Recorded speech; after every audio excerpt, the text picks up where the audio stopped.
ਸਤਿ ਸ਼੍ਰੀ ਅਕਾਲ। ਪੰਜਾਬੀ ਰੇਡੀਓ ਤੇ Punjabi TV USA ਵੇਖ ਸੁਣ ਰਹੇ ਸਾਰੇ ਸਰੋਤਿਆਂ ਦਾ ਬਹੁਤ-ਬਹੁਤ ਸਵਾਗਤ ਹੈ ਇਸ ਸਮੇਂ ਦੇ ਵਿਸ਼ੇਸ਼ ਪ੍ਰੋਗਰਾਮ ਖਬਰ ਤੇ ਨਜ਼ਰ ਦੇ ਵਿੱਚ। ਖਬਰ ਤੇ ਨਜ਼ਰ ਪ੍ਰੋਗਰਾਮ ਦੇ ਵਿੱਚ ਦੇਸ਼ ਵਿਦੇਸ਼ ਦੇ ਨਾਲ ਜੁੜੀਆਂ ਹੋਈਆਂ ਅਹਿਮ ਖਬਰਾਂ ਤੇ ਪਾਈਦਾ ਚਾਨਣਾ ਤੇ ਸਾਡੇ ਨਾਲ ਸਾਥ ਹੁੰਦਾ ਹੈ ਸੀਨੀਅਰ ਪੱਤਰਕਾਰ ਮਿੰਟੂ ਗੁਰੂਸਰੀਆ ਜੀ ਦਾ। ਕਰਦੇ ਹਾਂ ਸਭ ਤੋਂ ਪਹਿਲਾਂ ਉਹਨਾਂ ਦਾ ਪ੍ਰੋਗਰਾਮ ਦੇ ਵਿੱਚ ਨਿੱਘਾ ਸਵਾਗਤ। ਬਹੁਤ-ਬਹੁਤ ਸਵਾਗਤ ਹੈ ਜੀ। ਸ਼ੁਕਰੀਆ ਸਾਰਿਆਂ ਨੂੰ, ਸਤਿ ਸ੍ਰੀ ਅਕਾਲ ਜੀ। ਸਤਿ ਸ਼੍ਰੀ ਅਕਾਲ ਜੀ। ਅੱਜ ਦੇ ਪ੍ਰੋਗਰਾਮ ਦੇ ਸਪਾਂਸਰਸ ਨੇ ਖਾਲਸਾ ਇੰਸ਼ੋਰੈਂਸ। ਲੰਬੇ ਸਮੇਂ ਤੋਂ ਇੰਸ਼ੋਰੈਂਸ ਦੇ ਖੇਤਰ ਦੇ ਵਿੱਚ ਸੇਵਾਵਾਂ ਨਿਭਾ ਰਹੇ ਨੇ। ਤੁਸੀਂ ਵੀ ਸੰਪਰਕ ਕਰ ਸਕਦੇ ਹੋ। ਨੰਬਰ ਹੈ 408 272 2500। ਟਿਰਕਿਆਣਾ ਇਮੀਗ੍ਰੇਸ਼ਨ ਲਾ ਫਰਮ। ਜੇ ਟਿਰਕਿਆਣਾ ਹੁਣਾਂ ਨਾਲ ਤੁਸੀਂ ਸੰਪਰਕ ਕਰ ਸਕਦੇ ਹੋ ਕਿਸੇ ਵੀ ਤਰ੍ਹਾਂ ਦੀ ਇਮੀਗ੍ਰੇਸ਼ਨ ਬਾਬਤ ਸਲਾਹ ਕਰਨ ਦੇ ਲਈ। Krishan Dhanota Yuba City. Baljinder Singh Nijjar Woodland. GN lube ਵਾਲੇ ਟਰੱਕ ਵਾਸ਼ ਕਰਦੇ ਨੇ, ਆਇਲ ਚੇਂਜ ਕਰਦੇ ਨੇ, 에ਅਰ ਬ੍ਰੇਕਸ ਦਾ ਕੰਮ ਤਸੱਲੀ ਬਖਸ਼ ਕਰਦੇ ਨੇ। ਤੁਸੀਂ ਇਹਨਾਂ ਦੇ ਕੋਲੋਂ ਨਵੇਂ ਪੁਰਾਣੇ ਟਾਇਰ ਵੀ ਖਰੀਦ ਸਕਦੇ ਹੋ। ਲੋਕੇਸ਼ਨ ਸੈਂਟਾਨੇਲਾ ਦੀ ਹੈ। ਨਿੰਮਾ ਸਹੂਤਾ ਹੋਣਾ ਦਾ ਨੰਬਰ ਹੈ 209 277 0113। Jaswinder Singh Nagra, Roseville, Avtar Singh Sangha Yuba City, Baldev Singh Kang Yuba City. ਬਹੁਤ ਬਹੁਤ ਧੰਨਵਾਦ ਹੈ ਸਾਰੇ ਸਪਾਂਸਰਸ ਦਾ। ਰੁਕ ਕਰੀਏ ਖਬਰਾਂ ਦਾ ਤਾਂ ਮਿੰਟੂ ਜੀ ਪਾਇਓ ਚਾਨਣਾ। ਮਾਨ ਨੇ ਇੱਕ ਹੋਰ ਅਜੀਬੋ-ਗਰੀਬ ਬਿਆਨ ਦੇ ਦਿੱਤਾ ਹੈ। ਮਾਹੌਲ ਹੀ ਅਜੀਬੋ ਗਰੀਬ ਆ ਜਦੋਂ, ਤੇ ਫਿਰ ਤੁਹਾਨੂੰ ਪਤਾ ਹੀ ਆ, ਫਿਰ ਹੂੰ, ਇਸ ਮਾਹੌਲ ਦੇ ਵਿੱਚ ਇਦਾਂ ਦੀਆਂ ਗੱਲਾਂ ਹੀ ਹੁੰਦੀਆਂ। ਅੱਛਾ, ਕਮਾਲ ਦੀ ਗੱਲ ਆ ਕਿ ਇੱਕ ਤੇ ਅੱਜ ਕੱਲ ਤੁਹਾਨੂੰ ਪਤਾ ਨਾ, ਜਿਹੜੇ ਆ ਕਾਰਪੋਰੇਟ ਨਿਊਜ਼ ਘਰਾਣੇ ਆ, ਜੀ ਇਹ ਆਪਦਾ ਹੀ ਇੱਕ ਸੰਮੇਲਨ ਜਿਹਾ ਕਰ ਲੈਂਦੇ ਆ ਤੇ ਉਹ ਸਪਾਂਸਰ ਮਿਲ ਜਾਂਦੇ ਇਹਨਾਂ ਨੂੰ ਤਗੜੇ। ਫਿਰ ਉਹ ਬਿਲਕੁਲ। ਬੰਦੇ ਸੱਦਦੇ ਨੇ ਆਪਦੇ ਮੰਚ ਤੇ, ਫਲਾਣਾ ਸੈਲੀਬ੍ਰੇਟ। ਸਾਨੂੰ ਕਿਸੇ ਨਾਲ ਕੋਈ ਤਕਲੀਫ ਨਹੀਂ ਹੈਗੀ, ਅਸੀਂ ਸਾਫ਼ ਕਰ ਦਈਏ, ਪਰ ਹੂੰ, ਉਹ ਕੰਮ ਜਾਲੀ ਜਿਹਾ ਹੁੰਦਾ ਹੈ, ਕੋਈ ਜ਼ਿਆਦਾ ਖਾਸ ਸਵਾਦੀ ਨਹੀਂ, ਬਲਕਿ ਕਿਸੇ ਇੱਕ ਅੱਧ ਸ਼ੋਅ ਨੂੰ ਛੱਡ ਦਈਏ। ਤਾਂ ਉਹ ਅੱਜ ਕੱਲ ਬਹੁਤ ਸਾਰੀਆਂ ਚੀਜ਼ਾਂ ਸਕ੍ਰਿਪਟਡ ਹੁੰਦੀਆਂ ਨੇ। ਤਾਂ ਇਦਾਂ ਹੀ ਇੱਕ ਕਾਰਪੋਰੇਟ ਨਿਊਜ਼ ਅਦਾਰਾ ਹੈ ਜਿਹੜਾ ਅੰਬਾਨੀ ਦਾ, ਤੁਹਾਨੂੰ ਪਤਾ ਉਹਨੇ ਪੰਜਾਬ 'ਚ ਵੀ ਪੈਰ ਜਮਾ ਲਿਆ। ਉਹ ਜਿਹੜੇ ਬਿਲਕੁਲ, ਮੁੰਡਿਆਂ ਨੇ ਸਾਡੇ ਪੰਜਾਬੀਆਂ ਨੇ ਕਾਮਯਾਬ ਕੀਤਾ, ਉਹ ਸਾਰੇ ਵਿਚਾਰੇ ਇੱਥੋਂ ਨਿਕਲ ਗਏ ਨੇ, ਕਿਉਂਕਿ ਬਿਲਕੁਲ, ਨਾ ਪ੍ਰਮੋਸ਼ਨ ਤੇ ਨਾ ਹੀ ਮੁੜ ਕੇ ਇੱਕ ਮੌਕੇ ਤੇ ਜਾ ਕੇ ਤਰੱਕੀ, ਤੇ ਨਾ ਪੈਸਾ। ਉਹ ਸਾਰਾ ਕੁਝ ਲੌਕ ਹੋ ਜਾਂਦਾ ਹੈ। ਬਿਲਕੁਲ। ਚਲੋ ਖੈਰ ਭਾਈ, ਉੱਥੇ ਉਸ ਮੰਚ ਤੇ ਬੁਲਾਇਆ ਗਿਆ ਭਗਵੰਤ ਮਾਨ, ਤੇ ਉੱਥੇ ਜਿਹੜਾ ਐਂਕਰ ਹੈ ਉਹ ਪੁੱਛਦਾ ਹੈ ਵੀ ਜੇ ਤੁਹਾਡੇ ਕਰਜ਼ੇ ਦੀਆਂ EMI ਬਣ ਦਈਏ, ਮਤਲਬ ਕਿ ਇੰਸਟਾਲਮੈਂਟ ਕਰ ਦਈਏ ਮਹੀਨੇ ਦੀਆਂ 30 ਸਾਲ ਵਾਸਤੇ, ਤਾਂ 3000 ਕਰੋੜ ਪਰ ਮੰਥ ਦਾ ਹੋਏਗਾ। ਤਾਂ ਮਾਨ ਸਾਹਿਬ ਹੂੰ, ਕਹਿੰਦੇ ਵੀ ਅਸੀਂ ਤਾਂ ਦੇਣਾ ਹੀ ਨਹੀਂ ਕਰਜ਼ਾ, ਮੋੜਨਾ ਹੀ ਨਹੀਂ। ਲੈ ਕਾਹਦੀਆਂ ਕਿਸ਼ਤਾਂ? ਕਹਿੰਦੇ ਕਿੱਥੇ ਮੋੜੀਏ ਅਸੀਂ, ਲਿਖਿਆ ਕਿਤੇ ਦੱਸੋ, ਅਸੀਂ ਕਿਉਂ ਬੈਂਕਰਪਟ ਦੇਵਾਂਗੇ। ਸਾਬਤ ਕਰ ਦੇਣਾ, ਬੈਂਕਰਪਟ ਸਾਬਤ ਕਰ ਦੇਣਾ ਆਪਣੇ ਆਪ ਨੂੰ। ਮੈਂ ਕਹਿੰਦਾ ਉਹਨਾਂ ਨੇ, ਤੇ ਮੇਰੇ ਖਿਆਲ ਦੇ ਨਾਲ ਭਈ ਇਦਾਂ ਦਾ ਕੰਮ ਆ ਕਿ ਸਾਨੂੰ ਲੱਗਦਾ ਕਿ ਅਸੀਂ ਤਾਂ ਬ੍ਰੇਨ ਕਰਪਟ ਹੋ ਗਏ। ਹੂੰ, ਤਾਂ ਮਤਲਬ ਜਦੋਂ ਉਹਨਾਂ ਨੂੰ ਪੁੱਛਿਆ ਗਿਆ ਕਿ ਭਾਈ ਇਹ ਸਾਰਾ ਕੁਝ ਇਦਾਂ ਹੁੰਦਾ, ਉਹ ਤਾਂ ਅੱਗੋਂ ਕਹਿੰਦੇ ਵੀ ਕਰਜ਼ਾ ਕਿਉਂ ਕਦੋਂ ਮੋੜਨਾ ਬਈ। ਹੂੰ, ਉਹ ਕਹਿੰਦੇ ਵੀ ਕਰਜ਼ਾ ਲੈ ਕੇ ਸੜਕਾਂ ਬਣਦੀਆਂ, ਵਿਕਾਸ ਹੋ ਰਿਹਾ, ਠੀਕ ਆ। ਉਹ ਕਹਿੰਦੇ ਜਦੋਂ ਨਰਿੰਦਰ ਮੋਦੀ ਦੇਸ਼ ਦਾ ਕਰਜ਼ਾ ਮੋੜਨਗੇ ਵਿੱਚੇ ਮੁੜ ਜਾਣਾ, ਅਸੀਂ ਕਿਉਂ ਮੋੜੀਏ? ਲੈ ਦੱਸੋ ਮੈਨੂੰ। ਕੋਈ ਅਰਥ ਸ਼ਾਸਤਰੀ, ਕੋਈ ਇਕੋਨਮਿਸਟ ਇਹ ਗੱਲ ਸਮਝਾ ਸਕਦਾ ਵੀ ਇਹ ਮਾਨ ਸਾਹਿਬ ਦੀ ਗੱਲ ਜਿਹੜੀ ਆ ਉਹਦੇ ਵਿੱਚ ਕੋਈ ਵਜ਼ਨ ਹੈਗਾ? ਤੁਸੀਂ ਵੇਖੋ, ਸੂਬੇ ਦਾ ਮੁੱਖ ਮੰਤਰੀ ਜਿਸ ਨੇ 50 ਵਾਰੀ ਅਕਾਲੀਆਂ ਨੂੰ ਕਰਜ਼ੇ ਦੇ ਵਿਆਪ ਤੇ, 50 ਵਾਰੀ ਕਾਂਗਰਸੀਆਂ ਨੂੰ ਕਰਜ਼ੇ ਦੇ ਵਿਆਪ ਤੇ ਘੇਰਿਆ ਹੋਵੇ, ਆਪੋਜੀਸ਼ਨ ਦਾ ਲੀਡਰ ਹੁੰਦੇ ਆ ਜੀ। ਅੱਜ ਇਹ ਸੂਰਤ ਆ ਕਿ ਜਿਸ ਦੇ ਆਕਾ ਨੇ ਖੁਦ ਆਪ ਉਦੋਂ ਵੱਡੀਆਂ ਵੱਡੀਆਂ ਗੱਲਾਂ ਕੀਤੀਆਂ ਕਿ ਇੱਥੋਂ ਕਰਕੇ ਉਹ ਕਰਕੇ ਅਸੀਂ ਕਰਜ਼ਾ ਮੋੜ ਦਿਆਂਗੇ। ਅੱਜ ਉਹ ਕਹਿੰਦੇ ਕਿ ਕਰਜ਼ਾ ਅਸੀਂ ਮੋੜਨਾ ਹੀ ਨਹੀਂ ਆ, ਦਫਾ ਕਰੋ। ਉਹ ਜਿਵੇਂ ਸਾਡਾ, ਮੈਂ ਅੱਗੇ ਵੀ ਗੱਲ ਸੁਣਾਉਣਾ ਹੁੰਦਾ, ਸਾਡੇ ਪਿੰਡ ਸਾਡਾ ਤਾਇਆ ਹੀ ਸੀਗਾ, ਚਲੋ ਹਨਾ, ਸਾਰੇ ਚਾਚੇ ਤਾਏ ਹੁੰਦੇ ਪਿੰਡਾਂ 'ਚ, ਤੇ ਉਹ ਜ਼ਮੀਨ ਜਮੂਨ ਉਹਨਾਂ ਕੋਲ ਵਾਹਵਾ ਸੀ, ਤੇ ਉਹ ਇੱਕ ਟਰੈਕਟਰ ਲਿਆ, ਇੱਕ ਕੰਮ ਚੱਲਦਾ ਸੀ, ਤੇ ਉਹ 3 ਮੁੰਡੇ ਹਨ ਉਹਦੇ, ਤੇ ਉਹ ਕਹਿੰਦਾ ਪਾਪਾ ਇੱਕ ਹੋਰ ਨਾ ਲੈ ਆਈਏ। ਉਹ ਮੋਚ ਕੇ ਕਹਿੰਦਾ ਪੁੱਤ ਹੁਣ ਪੈਣਾ ਤੇ ਸਰਕਾਰ ਨਾਲ ਫੇਕੀ ਆ, ਤੇ ਹੁਣ ਜਵਾਬ ਦੇ ਤੀਜੇ ਭਰਾ ਨੂੰ ਵੀ ਪੁੱਛ ਲਓ, ਇਕੱਠੇ ਲੈ ਆਓ ਜੀ। ਆ ਵੀ ਜਦੋਂ ਮੋੜਨਾ ਹੀ ਨਹੀਂ, ਸਰਕਾਰ ਨਾਲ ਫੇਕੀ ਪੈਣਾ, ਤੇ ਫਿਰ ਰੱਜ ਲਓ। ਤਾਂ ਆਹ ਤਾਂ ਕਮਾਲ ਹੀ ਕਰ ਦਿੱਤੀ ਸੱਚੀ। ਮੈਂ ਤੇ ਗੁਰਪ੍ਰੀਤ ਇਸ ਬਿਆਨ ਨੂੰ ਵੇਖ ਕੇ ਮੱਥਾ ਹੀ ਫੜ ਬਹਿ ਗਿਆ। ਉਹ ਜਿਵੇਂ ਆਂਦਾ ਨਾ, ਯਮਲੇ ਨੂੰ ਪਤਾ ਲੱਗਾ ਸਿਰ ਫੜ ਬਹਿ ਗਿਆ, ਸਦੀਕ ਬਾਈ ਤੂੰਬੀ ਨੂੰ ਪਲੋਸਦਾ ਹੀ ਰਹਿ ਗਿਆ। ਅਸੀਂ ਤੇ ਬਾਈ ਹੂੰ, ਪਲੋਸਦੇ ਹੀ ਰਹਿ ਗਏ ਆ ਮੱਥੇ ਨੂੰ ਜੀ, ਫੜ ਕੇ, ਵੀ ਕੀ ਬਣ ਗਿਆ ਯਾਰ। ਯਾਨੀ ਬਿਲਕੁਲ। ਉਹ ਤਾਂ ਟੋਪੀ ਪਾ ਗਿਆ ਜੀ। ਹੁਣ ਜੇ ਕਾਊਂਟਰ ਹੂੰ, ਕੀਤਾ ਜਾਵੇ ਤਾਂ ਬਈ ਮਤਲਬ ਕਿ ਉਹਨਾਂ ਨੂੰ ਪੁੱਛਿਆ ਜਾਣਾ ਚਾਹੀਦਾ ਹੈ ਕਿ ਜਿਹੜੇ ਕਰਜ਼ੇ ਨੂੰ ਅੱਜ ਤੁਸੀਂ ਕਹਿੰਦੇ ਹੋ ਸੜਕਾਂ ਬਣ ਰਹੀਆਂ, ਵਿਕਾਸ ਹੋ ਰਿਹਾ, ਤੇ ਕਾਲੀ ਵੀ ਤੇ ਇਹੋ ਹੀ ਕਹਿੰਦੇ ਅਸੀਂ ਬੰਬਾਂ ਵਾਲੀਆਂ ਸੜਕਾਂ ਬਣਾ ਰਹੇ ਆ। ਬਿਲਕੁਲ। ਉਹ ਮਤਲਬ ਕਿ ਅੱਜ ਤੁਸੀਂ ਵੇਖ ਲਓ ਵਤੀਰਾ, ਕੋਈ ਹੈ ਚਿੰਤਾ। ਮਤਲਬ ਮੈਂ ਚਲੋ ਵਿਅਕਤੀਗਤ ਤੌਰ ਤੇ ਤਾਂ ਨਹੀਂ ਜਾਣਾ ਚਾਹੁੰਦਾ, ਪਰ ਤੁਸੀਂ ਵੇਖ ਲਓ ਨਿੱਜੀ ਸਮਾਗਮਾਂ ਚ ਕਿੱਦਾਂ ਗਵੰਤਰੀ ਆ ਰਹੇ ਨੇ, ਕਿੱਦਾਂ ਲੋਕ ਬਿਲਕੁਲ। ਸੋਸ਼ਲ ਮੀਡੀਆ ਤੇ ਪੋਸਟਾਂ ਪਾ ਰਹੇ ਆ ਬਈ ਇਹਨਾਂ ਦੇ ਜੁੱਤੇ ਵਗੈਰਾ ਜੋ ਵੀ ਆ, ਚਲੋ ਉਧਰ ਵੀ ਨਹੀਂ ਜਾਂਦੇ, ਵਿਅਕਤੀਗਤ ਹੈ, ਪਰ ਸਟੇਟਸ ਸਿੰਬਲ ਤੇ ਜੋ ਐਸ਼ੋ ਇਸ਼ਰਤ ਆ, ਤਾਂ ਏਦਾਂ ਲੱਗਦਾ ਵੀ ਕभी कभी ਉਹ ਜਿਵੇਂ ਆਂਦਾ ਨਾ ਫਿਲਮ ਚ ਕभी कभी ਲੱਗਦਾ ਕਿ ਆਪਣੇ ਚ ਹੀ ਭਗਵਾਨ ਹੈ। ਤਾਂ ਮਤਲਬ ਕਿ ਹੂੰ, ਉਹ ਇੰਨਾ ਜ਼ਿਆਦਾ ਆਪਣੇ ਆਪ ਦੇ ਵਿੱਚ ਮਸਤ ਹੋ ਗਏ ਨੇ ਕਿ ਹੁਣ ਉਹਨਾਂ ਨੂੰ ਕਰਜ਼ੇ ਕੁਰਜ਼ੇ ਦੀ ਕੋਈ ਪਰਵਾਹ ਨਹੀਂ। ਹੂੰ, ਜੀ। ਕਰਜ਼ੇ ਦੀ ਪਰਵਾਹ ਕਰਨੀ ਕਿਹਨੇ ਹੈ ਭਾਈ, ਥੋੜ੍ਹੇ ਜਿਹੇ ਮਹੀਨੇ ਰਹਿ ਗਏ ਨੇ, ਮੁੜ ਕੇ ਦੇਖੋ ਬਣਦਾ ਅੱਛਾ ਕੀ ਅੱਛਾ, ਹੈ। ਉਹ ਜੀ, ਗੁਰਪ੍ਰੀਤ ਤੁਹਾਨੂੰ ਮੈਂ ਇੱਕ ਨਾ ਇਹ ਤੁਹਾਨੂੰ ਪਤਾ ਭਗਵੰਤ ਮਾਨ ਸਿੰਗਿੰਗ ਵੀ ਕਰ ਲੈਂਦੇ ਆ। ਜੀ ਨਹੀਂ, ਪਹਿਲਾਂ ਤੁਸੀਂ ਸ਼ਾਇਦ ਨਹੀਂ, ਕਰਦੇ ਸੀ ਕੈਰੀਅਰ ਦੇ ਵਿੱਚ ਜਦੋਂ ਸੀ। ਹਾਂ ਹਾਂਜੀ ਹਾਂਜੀ, ਇਹ ਸਿੰਗਿੰਗ ਕਰ ਲੈਂਦੇ ਆ। ਅੱਛਾ ਲੋ, ਮੈਨੂੰ ਨਾ ਇੱਕ ਔੜ ਗਿਆ ਗਾਣਾ ਇਹਨਾਂ ਦਾ, ਮੈਨੂੰ ਜੀ, ਯਾਦ ਆ ਗਿਆ। ਇਹਨਾਂ ਜੀ, ਦੀ ਨਾ ਇੱਕ ਕੈਸਟ ਆਈ ਸੀ ਗਾਣਿਆਂ ਦੀ, ਜੀ, ਤੇ ਉਹਦੇ ਚ ਇੱਕ ਪੰਕਤੀ ਆ ਲੋ ਮੈਨੂੰ ਚੇਤੇ ਆ ਗਈ, ਉਹ ਇਹਨਾਂ ਨੇ ਜੀ। ਸ਼ਾਇਦ ਉਦੋਂ ਲਿਖੀ ਸੀ ਵੀ ਮੈਂ ਮੁੱਖ ਮੰਤਰੀ ਬਣਨਾ ਹੈ। ਤਾਂ ਹੂੰ, ਉਹਦੇ ਵਿੱਚ ਪਤਾ ਕੀ ਕਹਿੰਦੇ, ਉਹ ਲੱਭਿਓ ਕਿਤੇ ਗਾਣਾ ਮਿਲ ਜਾਵੇ ਤੇ ਪਲੇ ਕਰਿਓ ਇੱਥੇ ਆਡੀਅנס ਵਾਸਤੇ। ਉਹ ਜੀ, ਕਹਿੰਦਾ ਕਿ ਵਾਧੇ ਘਾਟੇ ਚੱਲਦੇ ਹੀ ਰਹਿੰਦੇ, ਸਾਥੋਂ ਨਹੀਂ ਹੁਣ ਕਰਜ਼ੇ ਲੈਂਦੇ। ਮੈਨੂੰ ਲੱਗਦਾ ਕਿ ਹੂੰ, ਮੁੱਖ ਮੰਤਰੀ ਨੇ ਆਪਦਾ ਇਹ ਗਾਣਾ ਬਹੁਤ ਪਹਿਲਾਂ ਲਿਖ ਲਿਆ ਸੀ ਆਪਦੇ ਵਾਸਤੇ, ਕਿ ਵਾਧੇ ਘਾਟੇ ਹੂੰ। ਚੱਲਦੇ ਹੀ ਰਹਿੰਦੇ, ਸਾਥੋਂ ਨਹੀਂ ਹੁਣ ਕਰਜ਼ੇ ਲੈਂਦੇ। ਹੁਣ ਉੱਤੇ ਅਮਲ ਕਰਤਾ। ਜੀ। ਬਿਲਕੁਲ। ਜਦ ਤੁਸੀਂ ਕਰਜ਼ੇ ਦੀ ਗੱਲ ਕੀਤੀ ਹੈ, ਤੇ ਜਦੋਂ ਤੁਸੀਂ ਕਰਜ਼ਾ ਮੰਗਣ ਜਾਂਦੇ ਹੋ ਹੋਰ ਵਾਧੂ, ਫਿਰ ਅਗਲੇ ਤੁਹਾਨੂੰ ਜਦੋਂ ਕਹਿੰਦੇ ਨੇ ਵੀ ਭਾਈ ਆਹ ਸ਼ਰਤਾਂ ਨੇ, ਲੈ ਜਾਓ ਕਰਜ਼ਾ, ਅਸੀਂ ਕਿਹੜਾ ਨਾ ਕਰਦੇ ਆ। ਅਗਲੇ ਤੁਹਾਨੂੰ ਡਿਜੀਟਲ ਮੀਟਰ ਚੱਕ ਕੇ ਦੇ ਦਿੰਦੇ ਨੇ, ਲਓ ਭਾਈ ਇਹ ਮੀਟਰ ਲਵਾ ਲਓ ਪਿੰਡਾਂ ਦੇ ਵਿੱਚ, ਤੇ ਤੁਹਾਨੂੰ ਕਰਜ਼ਾ ਦੇ ਦਿੰਦੇ ਆ। ਤੁਹਾਨੂੰ ਤਾਂ ਉਹਨਾਂ ਨੇ ਉਹ ਡੰਮੀ ਬਣਾ ਲਿਆ ਜਿਹਦੇ ਉੱਤੇ ਸਾਰੇ ਹੀ ਪ੍ਰਯੋਗ ਉਹਨਾਂ ਨੇ ਤੁਹਾਡੇ ਤੇ ਕਰਨੇ ਨੇ। ਕੋਈ ਨਵੀਂ ਚੀਜ਼ ਉਹ ਦੇਸ਼ 'ਚ ਲਾਗੂ ਕਰਨੀ ਹੈ, ਉਹ ਪਹਿਲਾਂ ਪੰਜਾਬ ਤੇ ਅਪਲਾਈ ਕਰ ਲਓ, ਕਹਿੰਦੇ ਥੋੜੇ ਜਿਹੇ ਪੈਸੇ ਦੇ ਦਾਂਗੇ ਇਹਨਾਂ ਨੂੰ। ਉਹ ਕੁਝ ਇਹਨਾਂ ਨਾਲ ਹੁੰਦਾ, ਤੇ ਇਹ ਜਨਾਬ ਹੁਣੀ ਚਲੋ ਖੈਰ ਇਹਨਾਂ ਦਾ ਆਪਣਾ ਮਤ ਹੈ, ਮੁੱਖ ਮੰਤਰੀ ਹੈ ਪੰਜਾਬ ਦਾ, ਉਹਨੇ ਕੁਛ ਸੋਚ ਕੇ ਕਿਹਾ ਹੋਊ। ਜੇ ਨਹੀਂ ਸੋਚ ਕੇ ਕਿਹਾ ਤਾਂ ਵਾਕਿਆ ਹੀ ਸ਼ਰਮਨਾਕ ਹੈ, ਤੁਸੀਂ ਦੱਸ ਹੀ ਦਿੱਤਾ ਹੈ। ਅੱਗੇ ਵਧੀਏ ਤਾਂ ਵਿਧਾਇਕ ਲਾਲਪੁਰਾ ਹੋਣਾ ਨੂੰ ਰਾਹਤ ਤਾਂ ਮਿਲ ਗਈ, ਬਰੀ ਵੀ ਹੋ ਗਏ, ਪਰ ਇਹ ਸਾਰੇ ਮਾਮਲੇ ਦੇ ਵਿੱਚ ਬੀਬੀ ਜਿਹੜੀ ਪੀੜਤਾ ਹੈ ਉਹ ਪੂਰੀ ਤਰ੍ਹਾਂ ਚੁੱਪ ਹੈ। ਤੁਸੀਂ ਕੱਲ ਵੀ ਗੱਲ ਕੀਤੀ ਸੀਗੀ, ਤੇ ਉਹਨੂੰ ਸਿਕਿਉਰਿਟੀ ਵਗੈਰਾ ਦੀ ਵੀ ਆਪਾਂ ਗੱਲ ਲਗਾਤਾਰ ਸੁਣ ਰਹੇ ਹਾਂ। ਇਹ ਚੁੱਪ ਹੋਣ ਦਾ ਕਾਰਨ ਕੀ ਹੈ ਜੀ? ਕੀ ਉਹਨਾਂ ਦਾ ਮਨ ਆਹਤ ਹੈ ਵੀ ਭਾਈ ਇਹ ਸਮਝੌਤਾ ਮੈਂ ਕਰ ਲਿਆ, ਸਮਝੌਤਾ ਹੋ ਗਿਆ, ਜਾਂ ਫਿਰ ਗੱਲ ਕੋਈ ਹੋਰ ਹੈ? ਗੁਰਪ੍ਰੀਤ ਬਿਲਕੁਲ, ਅੱਛਾ ਜਿੱਥੋਂ ਤੱਕ ਸਵਾਲ ਹੈ, ਲਾਲਪੁਰਾ ਬਰੀ ਨਹੀਂ ਹੋਇਆ, ਇਹ ਗੱਲ ਆਪਾਂ ਜੀ, ਨੂੰ ਯਾਦ ਰੱਖਣ ਦੀ ਜ਼ਰੂਰਤ ਹੈ। ਉਹ ਤਾਂ ਕੰਪਰੋਮਾਈਜ਼ ਹੋਇਆ ਹੈ, ਜੀ, ਸਜ਼ਾ ਮਤਲਬ ਰੱਦ ਹੋ ਗਈ, ਕੰਪਰੋਮਾਈਜ਼ ਹੋਇਆ। ਬਟ ਬਰੀ ਹੋਣਾ ਮਤਲਬ ਹੁੰਦਾ ਕਿ ਤੁਸੀਂ ਦੋਸ਼ ਮੁਕਤ ਹੋ ਗਏ।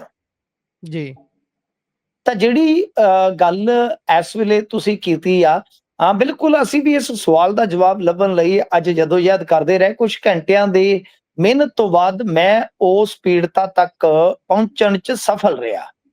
ਕੁਝ ਜੀ, ਮੈਂ ਟਰਾਈ ਕੀਤੀ, ਉਹ ਚਲੋ ਕਿਉਂਕਿ ਮੈਂ ਦੱਸ ਦੇਵਾਂ ਕਿ ਜਿਸ ਵੇਲੇ ਇਹ ਕਾਂਡ ਵਾਪਰਿਆ ਸੀ, ਮੈਂ ਉਸ ਵੇਲੇ ਵੀ ਕਹਿ ਲਓ ਕਿ ਏਦਾਂ ਹੀ ਰੇਡੀਓ ਅਖਬਾਰਾਂ 'ਚ ਕੰਮ ਕਰਦਾ ਸਾਂ, ਤੇ ਉਸ ਵੇਲੇ ਅਸੀਂ ਵੀ ਬੜੀ ਡਟਵੀਂ ਗੱਲ ਕੀਤੀ। ਸਾਡਾ ਫਰਜ਼ ਵੀ ਬਣਦਾ ਸੀ ਕਿਉਂਕਿ ਧੀ ਭੈਣ ਦਾ ਮਸਲਾ, ਐਸੀ ਭਾਈਚਾਰੇ ਦਾ ਮਸਲਾ, ਅਸੀਂ ਵੀ ਮਤਲਬ ਕਿ ਬੜਾ ਠੋਕ ਕੇ ਕੰਮ ਕੀਤਾ। ਹੁਣ ਗੱਲ ਗੁਰਪ੍ਰੀਤ ਇਹ ਆ ਕਿ ਜਦੋਂ ਮੈਂ ਗੱਲ ਕਰਨੀ ਚਾਹੀ ਤੇ ਮੈਂ ਪੀੜਤਾ ਨੂੰ ਕਿਹਾ ਕਿ ਮੈਂ ਮਿੰਟੂ ਗੁਰੂ ਸਰੀਆ ਬੋਲਦਾ, ਤਾਂ ਜੀ। ਤੁਸੀਂ ਸੱਚ ਜਾਣਿਓ ਉਸਨੇ ਨਾਲ ਦੀ ਨਾਲ ਰੋਣਾ ਸਟਾਰਟ ਕਰ ਦਿੱਤਾ, ਮੇਰਾ ਫੋਨ ਨਹੀਂ ਕੱਟਿਆ। ਹੂੰ, ਇਹ ਬੜੀ ਮਤਲਬ ਕਿ ਕਿਸੇ ਵੀ ਪੱਤਰਕਾਰ ਦੀ ਜੀਵਨ ਦੇ ਵਿੱਚ ਇਹ ਬੜੀ ਇੱਕ ਅਨੋਖੀ ਘਟਨਾ ਹੋਏਗੀ। ਅਸੀਂ ਬਹੁਤ ਵੱਡੇ-ਵੱਡੇ ਲੋਕਾਂ ਦੇ ਵਰਜ਼ਨ ਲਏ, ਮੈਂ ਬਹੁਤ ਪੀਸੀਆਂ ਵੀ ਕੀਤੀਆਂ ਨੇ, ਬਹੁਤ ਮਤਲਬ 1 ਬਾਏ 1 ਵੀ ਕੀਤਾ, ਬਥੇਰਾ ਕੁਛ ਕੀਤਾ ਹੈ। ਠੀਕ ਹੈ ਜੀ, ਜੀ, ਵੱਡੇ-ਵੱਡੇ ਲੀਡਰਾਂ ਨੂੰ, ਆ ਜਿਹੜੇ ਅੱਜ-ਕੱਲ੍ਹ ਹੁਣ ਸਕ੍ਰਿਪਟਡ ਕਰਦੇ ਆ, ਤੇ ਇਹਨਾਂ ਦੇ ਨਾਲ ਵੀ ਮੈਂ ਬਥੇਰੇ ਸਿੰਘ ਫਸਾਏ ਨੇ, ਅੱਜ-ਕੱਲ੍ਹ ਜਿਹੜੇ ਰਾਜ ਕਰ ਰਹੇ ਨੇ, ਜਿਹੜੇ ਆਪਦੇ ਜੀ, ਆਪ ਨੂੰ ਸ਼ਹਿਨशाह ਸਮਝਦੇ ਨੇ। ਈਵਨ ਦੈਟ ਕਿ ਇਹਨਾਂ ਨੂੰ ਖਿਜਾਇਆ, ਮਤਲਬ ਕਿ ਇਹ ਖਿੱਚ ਕੇ ਤੇ ਜਲੀਲ ਕਰਨ ਤੱਕ ਵੀ ਗਏ ਨੇ, ਜਿਵੇਂ ਹੂੰ, ਭਗਵੰਤ ਮਾਨ ਦੀ ਮੈਂ ਗੱਲ ਕਰ ਰਿਹਾ, ਜਿਵੇਂ ਅੱਜ ਕੱਲ ਕਰਦੇ ਆ।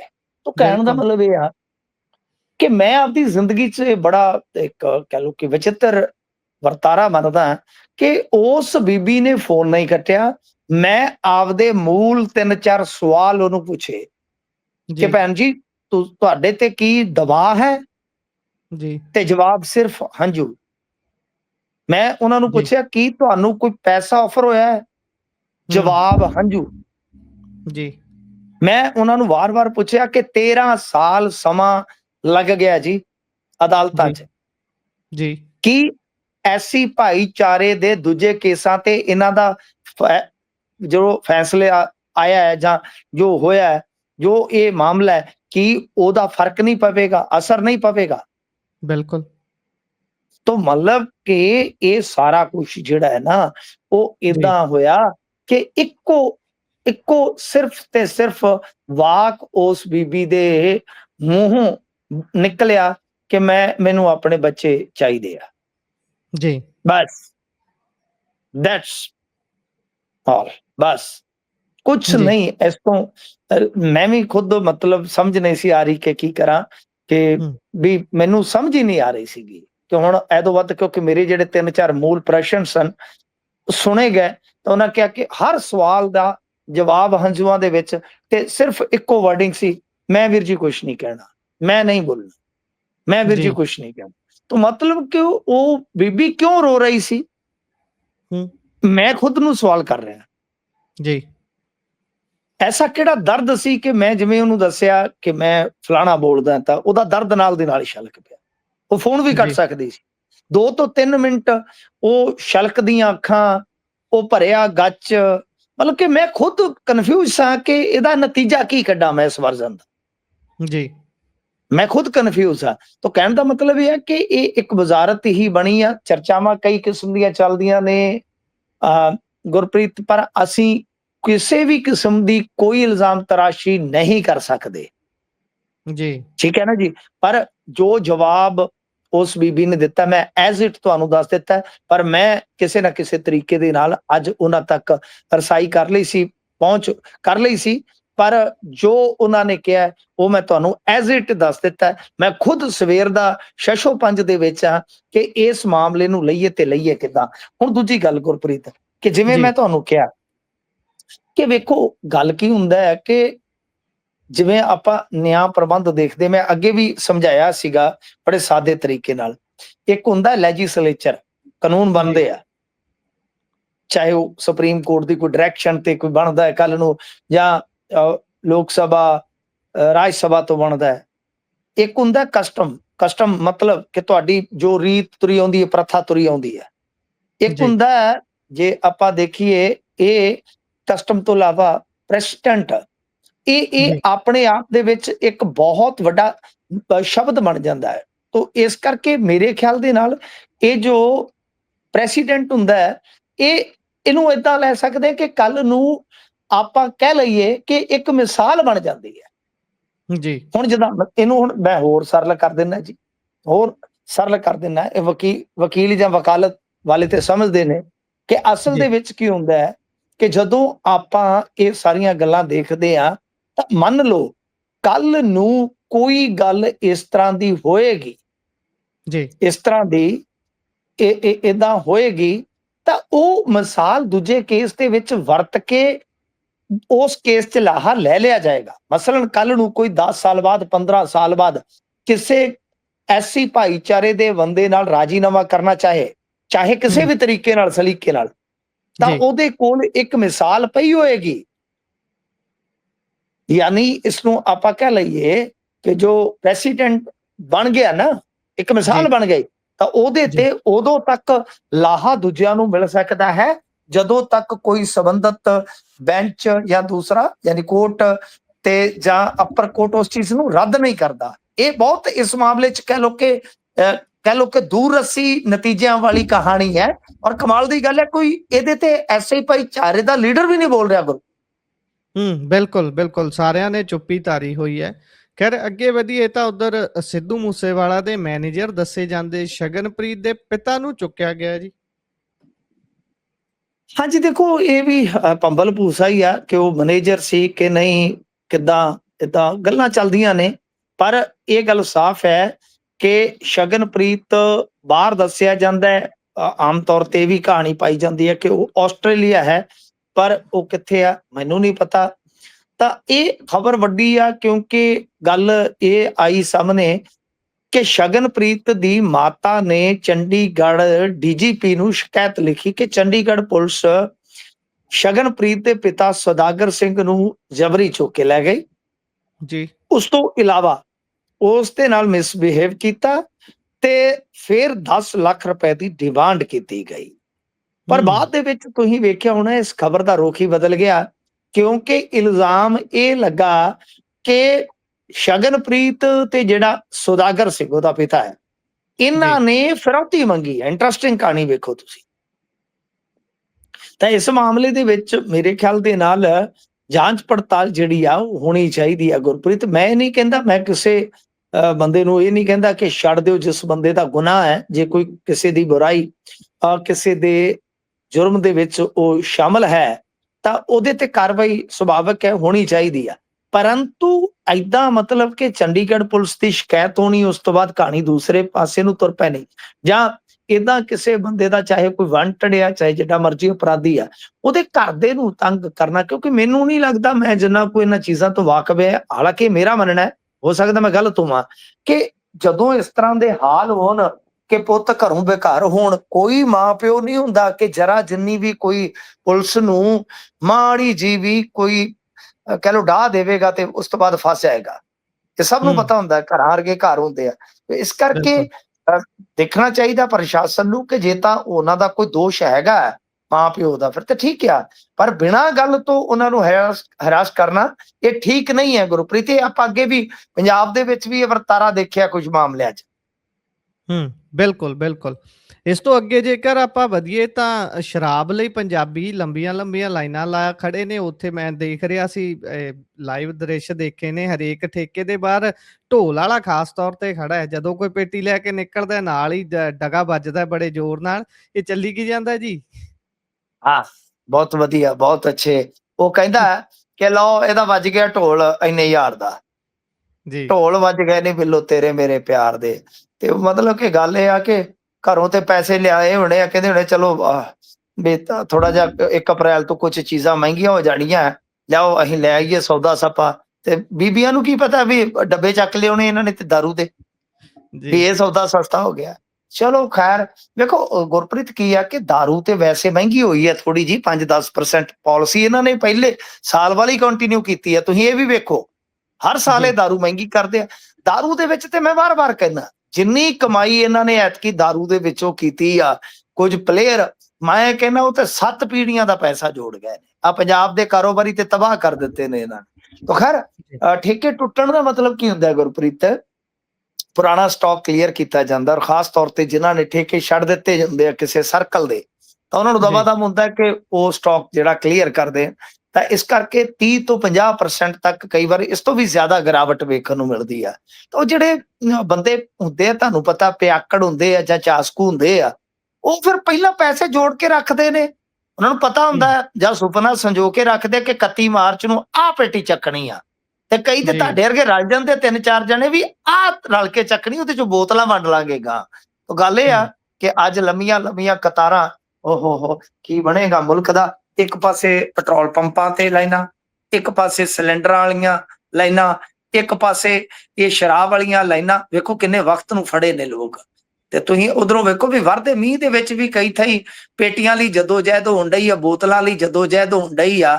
ਸੋ ਕਹਾਣੀ ਇਹ ਆ ਕਿ ਕਈ ਸ਼ਹਿਰਾਂ ਦੇ ਵਿੱਚ, ਤੁਹਾਡੇ ਇੱਥੇ ਜਲੰਧਰ ਵੀ ਵਾਕਿਆ ਢੋਲ ਵੱਜੇ ਆ, ਲੁਧਿਆਣਾ, ਚੰਡੀਗੜ੍ਹ ਤੇ ਉੱਥੇ ਨਾਕੇਬੰਦੀ ਹੋ ਗਈ ਆ। ਉਹ ਕਿੱਥੇ ਤੇ ਚੰਡੀਗੜ੍ਹ ਸਸਤੀ ਸ਼ਰਾਬ ਆਉਂਦੀ ਆ, ਉਹ ਕਹਿੰਦੇ ਕਿਤੇ ਪੰਜਾਬ ਚੋਂ ਧੱਕ ਕੇ ਨਾ ਇੱਧਰ ਨੂੰ ਚੰਡੀਗੜ੍ਹ ਨੂੰ ਲੈ ਆਓ ਨਾ।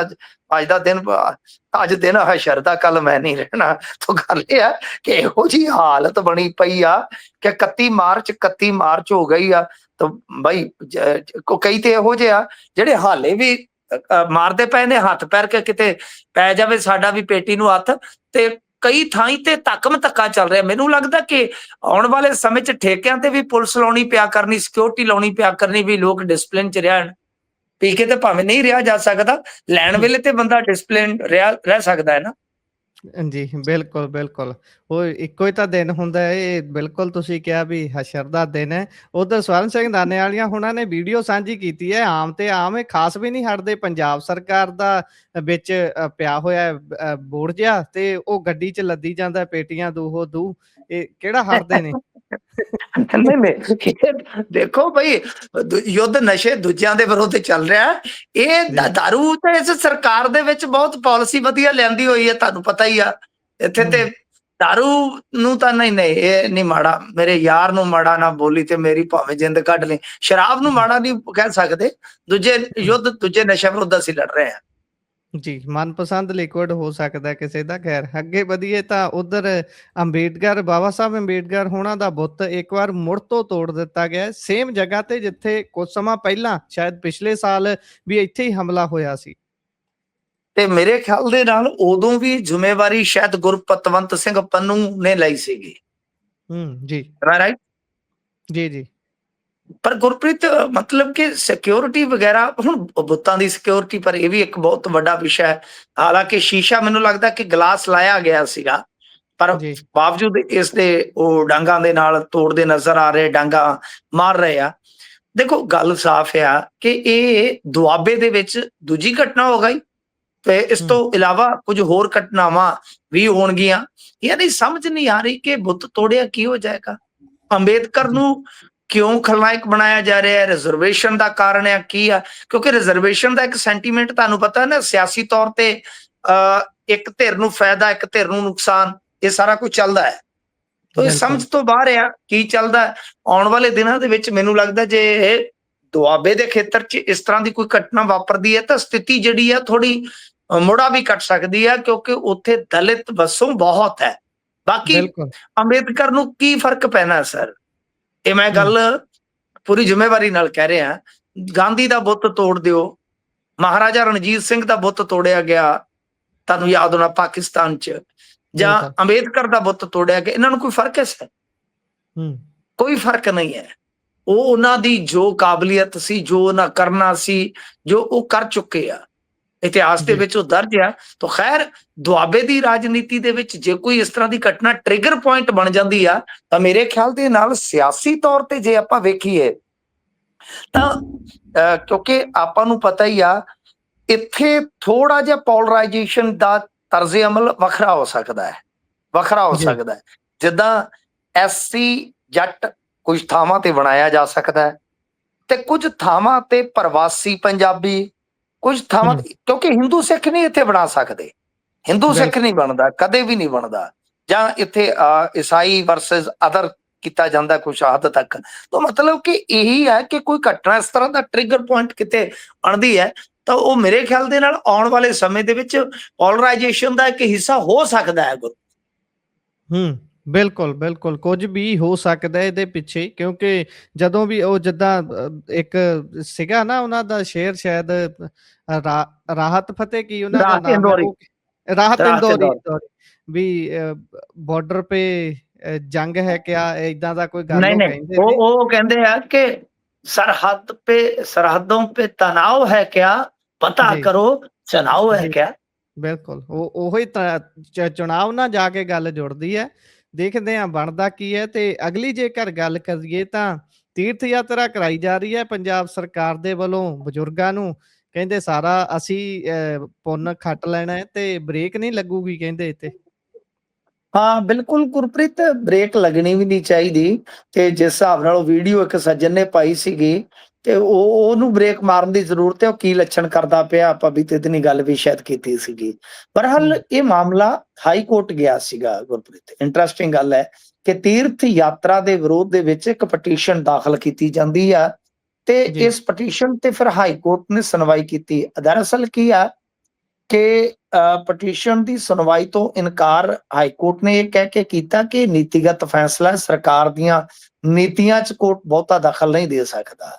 ਦੂਜੀ ਗੱਲ ਇਹ ਆ ਕਿ ਇਹ ਮਾਮਲਾ ਜਿਹੜਾ ਸੀਗਾ ਕਿ ਜਿਵੇਂ ਆਰਥਿਕ ਤੌਰ ਤੇ ਸਮਰਿੱਧ ਲੋਕ ਨੇ, ਸਮਰੱਥ ਲੋਕ ਨੇ, ਕਿ ਬਈ ਉਹਨਾਂ ਨੂੰ ਵੀ ਇਸ ਸਕੀਮ ਦੇ ਵਿੱਚ ਫਿੱਟ ਕਰ ਦਿੱਤਾ ਜਾਂਦਾ ਹੈ, ਜਦ ਕਿ ਇੱਕ ਸੁਪਰੀਮ ਕੋਰਟ ਦਾ ਫੈਸਲਾ ਵੀ ਹੈ ਕਿ ਜਿਹਦੇ ਵਿੱਚ ਹਜ ਸਬਸਿਡੀ ਜਿਹੜੀ ਸੀਗੀ ਉਸ ਨੂੰ ਬੜਾ ਵੱਧ ਤਰੀਕੇ ਦੇ ਨਾਲ ਸਮਾਪਤ ਕਰਨ ਦੀ ਗੱਲ ਕਹੀ ਗਈ ਸੀ, ਤਾਂ ਕਿ ਉਕਤ ਮਤਲਬ ਕਿ ਮਾਮਲੇ ਦੇ ਵਿੱਚ ਜਾਂਦਾ ਧਨ ਜਿਹੜਾ ਹੈ ਉਹ ਸਿੱਖਿਆ ਤੇ ਸਮਾਜਿਕ ਵਿਕਾਸ ਦੇ ਵਿੱਚ ਕੰਮ ਆ ਸਕੇ। ਹਾਈ ਕੋਰਟ ਨੇ ਸਪਸ਼ਟ ਕੀਤਾ ਕਿ ਨੀਤੀਗਤ ਮਾਮਲਾ ਹੈ, ਇਹਦੇ ਵਿੱਚ ਕੋਈ ਦਖਲ ਤੇ ਨਹੀਂ ਹੋ ਸਕਦਾ, ਕਿਉਂਕਿ ਕੋਰਟ ਦਾ ਜਿਹੜਾ ਦਖਲ ਹੁੰਦਾ ਬੜਾ ਸੀਮਤ ਹੁੰਦਾ।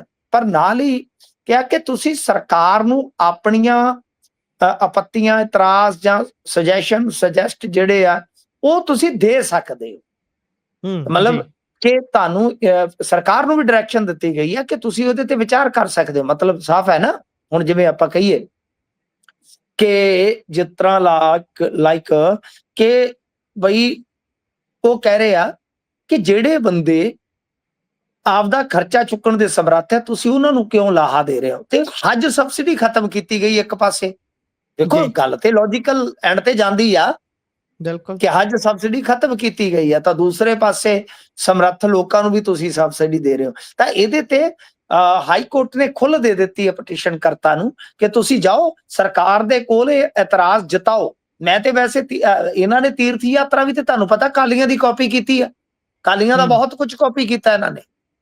ਤੀਰਥ ਯਾਤਰਾ, ਮੈਂ ਤਾਂ ਅੱਗੇ ਕਹਿਣਾ ਕਿ ਤੀਰਥ ਯਾਤਰਾ ਠੀਕ ਹੈ, ਇਹਨਾਂ ਜਿਹੜਾ ਤੀਰਥ ਤੇ ਜਾਣਾ ਚਾਹੁੰਦਾ ਠੀਕ ਹੈ, ਉਹਦੇ ਲਈ ਤੁਸੀਂ ਤੀਰਥ ਯਾਤਰਾ ਕਰ ਦਿਓ। ਪਰ ਜਿਹੜਾ ਕੋਈ ਬਜ਼ੁਰਗ ਗੋਆ ਜਾਣਾ ਚਾਹੁੰਦਾ ਹੈ ਜੀ, ਉਹਨੂੰ ਵੀ ਘੁਮਾ ਦਿਓ। ਸਾਰੇ ਤੀਰਥਾਂ ਤੇ ਨਹੀਂ ਜਾਣ ਵਾਲੇ। ਮਤਲਬ ਬਿਲਕੁਲ ਕੋਈ ਕਿਤੇ ਹੋਰ ਜਾਣਾ ਚਾਹੁੰਦਾ ਹੈ, ਕੋਈ ਹੋਰ ਵੇਖਣਾ ਚਾਹੁੰਦਾ ਹੈ, ਉਹ ਵੀ ਕਰ ਦਿਓ। ਜੇ ਤੁਹਾਡੇ ਕੋਲ ਇੰਨਾ ਪੈਸਾ ਅਫੋਰਡ ਕਰਦੇ ਹੋ, ਬਜ਼ੁਰਗ ਤਾਂ ਬਜ਼ੁਰਗ ਹੁੰਦੇ, ਪੁੱਛ ਲਓ ਉਹਨਾਂ ਨੂੰ ਕਿ ਇਕੱਲਾ ਤੀਰਥ ਹੀ ਜਾਣਾ ਹੈ ਜਾਂ ਹੋਰ ਥਾਵਾਂ ਤੇ ਵੀ ਜਾਣਾ ਹੈ। ਬਜ਼ੁਰਗ ਦਾ ਦਿਲ ਇਕੱਲਾ ਧਾਰਮਿਕ ਸਥਾਨਾਂ ਤੇ ਜਾਣ ਨੂੰ ਥੋੜੀ ਕਰਦਾ ਹੈ, ਘੁੰਮਣ ਘਮਾਉਣ ਨੂੰ ਵੀ ਜੀ ਕਰਦਾ। ਭਾਈ ਉਹ ਵੀ ਫਿਰ ਫੈਸਿਲਿਟੀ ਦਿਓ ਉਹਨਾਂ ਨੂੰ। ਬਿਲਕੁਲ। ਖੈਰ, ਇਸ ਤੋਂ ਅੱਗੇ ਜੇਕਰ ਆਪਾਂ ਵਧੀਏ ਤਾਂ ਇਹ ਪੇਟ ਪੂਜਾ ਘੁਟਾਲਾ ਕੀ ਹੈ ਜੀ? ਇਹ ਬੜੀ ਜਿਗਿਆਸਾ ਹੈ ਲੋਕਾਂ ਦੀ ਜਾਣਨ ਨੂੰ ਲੈ ਕੇ ਇਸ ਨੂੰ। ਦੇਖੋ, ਪੇਟ ਪੂਜਾ ਘੁਟਾਲਾ ਜਿਹੜਾ ਹੈ ਉਹ ਬੀਤੇ ਦਿਨੀ ਅਖਬਾਰਾਂ ਦੀ ਸੁਰਖੀ ਉਸ ਵੇਲੇ ਬਣਿਆ ਜਦੋਂ ਪਹਿਲਾਂ ਖਬਰ ਲੱਗਦੀ ਹੈ, ਫਿਰ ਉਸ ਤੋਂ ਬਾਅਦ ਚੀਮਾ ਸਾਹਿਬ ਜਿਹੜੇ ਆ ਗਾਣੇ ਚੋਂ ਕਹਿੰਦੇ ਚੀਮਾ ਬਾਈ ਮਿਲਦਾ ਤੇ ਟੁਕੜਾ ਦਿਲ ਦਾ। ਤਾਂ ਚੀਮਾ ਬਾਈ ਜਦੋਂ ਆਉਂਦੇ ਨੇ ਅੰਕੜਿਆਂ ਦੇ ਨਾਲ, ਫਿਰ ਤੁਹਾਨੂੰ ਪਤਾ ਉਹ ਗੱਲ ਜਦੋਂ ਕਰਦੇ ਆ ਤਾਂ ਉਦੋਂ ਹੋਰ ਵੀ ਗਹਿਰ ਗੰਭੀਰ ਚਰਚਾ ਹੋ ਜਾਂਦੀ ਆ। ਉਹ ਮਸਲਾ ਇਹ ਹੋਇਆ ਕਿ ਦੱਸਿਆ ਗਿਆ ਕਿ ਇਸ ਪੇਟ ਪੂਜਾ ਘੁਟਾਲੇ ਦੇ ਵਿੱਚ 200 ਤੋਂ 500 ਕਰੋੜ ਰੁਪਏ ਦਾ ਟੈਕਸ ਚੋਰੀ ਦਾ ਮਾਮਲਾ ਜਿਹੜਾ ਪੰਜਾਬ ਦੇ ਵਿੱਚ ਵੀ ਆ। ਤਾਂ ਫਿਰ ਲੋਕ ਸਮਝ ਨਹੀਂ ਸੀ ਪਾ ਰਹੇ ਕਿ ਪੇਟ ਪੂਜਾ ਟੈਕਸ ਕੀ ਆ। ਤਾਂ ਇਹਦੇ ਤੇ ਸਾਫ਼ ਹੈ, ਹੁਣ ਮੈਂ ਤੁਹਾਨੂੰ ਥੋੜਾ ਜਿਹਾ ਦੱਸ ਦੇਣਾ। ਪੇਟ ਪੂਜਾ ਟੈਕਸ ਕੀ ਆ ਕਿ 2011 ਦੇ ਵਿੱਚ ਦੋ ਗੁਜਰਾਤੀਆਂ ਨੇ ਇੱਕ ਕਲਾਊਡ ਆਧਾਰਿਤ ਸਿਸਟਮ ਬਣਾਇਆ ਸੀਗਾ। ਜਿਵੇਂ ਪੁਆਇੰਟ ਆਫ ਸੇਲਸ ਹੁੰਦੇ ਆ, POS, ਇਸ ਹਿਸਾਬ ਦਾ ਕਿ ਰੈਸਟੋਰੈਂਟ ਬਿਜ਼ਨਸ ਦੇ ਵਿੱਚ, ਢਾਬਾ ਬਿਜ਼ਨਸ ਦੇ ਵਿੱਚ, ਹੋਟਲ ਬਿਜ਼ਨਸ ਦੇ ਵਿੱਚ ਉਹ ਚੀਜ਼ਾਂ ਕਾਰਗਰ ਹੋਣ। ਪਹਿਲਾਂ ਤਾਂ ਇਹਨਾਂ ਨੇ ਕਾਫੀ ਸੱਕ ਲਾਏ, ਜਿਹੜਾ ਅਪਡੇਟ ਕਰਨ ਦੇ ਮਾਮਲੇ ਦੇ ਵਿੱਚ ਕਾਫੀ ਫੀਸ ਵੱਡੀ ਰੱਖੀ। ਹੌਲੀ ਕੀ ਆ ਕਿ ਇਹਦੇ ਵਿੱਚੋਂ ਇੱਕ ਘੁਟਾਲਾ ਨਿਕਲਿਆ। ਜਿਵੇਂ ਫਰਜ਼ ਕਰੋ ਕਿ ਕੋਈ ਗ੍ਰਾਹਕ ਪੇ ਕਰ ਦਿੰਦਾ ਸੀ ਤੇ ਉਸ ਤੋਂ ਬਾਅਦ ਜਾਂ ਹਾਈਬ੍ਰਿਡ ਤਰੀਕਾ ਵਰਤ ਲੈਂਦਾ ਸੀਗਾ, ਤਾਂ ਉਹ ਜਿਹੜਾ ਰਿਕਾਰਡ ਸੀ, ਉਹ ਰਿਕਾਰਡ ਮਤਲਬ ਕਿ ਇੱਕ ਮਿੱਥੇ ਸਮੇਂ ਤੋਂ ਬਾਅਦ ਉਸ ਸੌਫਟਵੇਅਰ ਦੇ ਵਿੱਚੋਂ ਕਹਿ ਲਓ ਤੇ ਉਹ ਜਿਹੜਾ ਉੜ ਜਾਂਦਾ ਸੀ, ਯਾਨੀ ਸਰਕਾਰ ਦੇ ਰਿਕਾਰਡ ਦੇ ਵਿੱਚ ਨਹੀਂ ਸੀ ਜਾਂਦਾ। ਇਸ ਤਰ੍ਹਾਂ ਕਰਾ ਕੇ ਪੂਰੇ ਇੰਡੀਆ ਦੇ ਵਿੱਚੋਂ ਦੱਸਦੇ ਆ ਕਿ ਉਹ 70,000 ਕਰੋੜ ਦਾ ਇਸ ਵੇਲੇ ਤੱਕ ਦਾ ਕਾਂਡ ਕਹਿੰਦੇ ਕਿ ਕੀਤਾ ਗਿਆ। ਤੇ ਉਹਦੇ ਵਿੱਚ ਪੰਜਾਬ ਦੇ ਵਿੱਚੋਂ ਵੀ ਇਹ ਖਬਰ ਆ ਰਹੀ ਹੈ ਕਿ 200 ਤੋਂ 500 ਕਰੋੜ ਤੱਕ ਦਾ ਕਾਲਾ ਮਾਲਾ ਹੋ ਸਕਦਾ ਹੈ ਜੀ। ਇਸੇ ਦੇ ਨਾਲ ਪ੍ਰੋਗਰਾਮ ਦਾ ਸਮਾਂ ਇੱਥੇ ਹੀ ਸਮਾਪਤ ਹੁੰਦਾ ਹੈ। ਤੁਸੀਂ ਜੁੜੇ, ਜਾਣਕਾਰੀਆਂ ਸਾਂਝੀਆਂ ਕੀਤੀਆਂ, ਬਹੁਤ ਬਹੁਤ ਧੰਨਵਾਦ ਜੀ।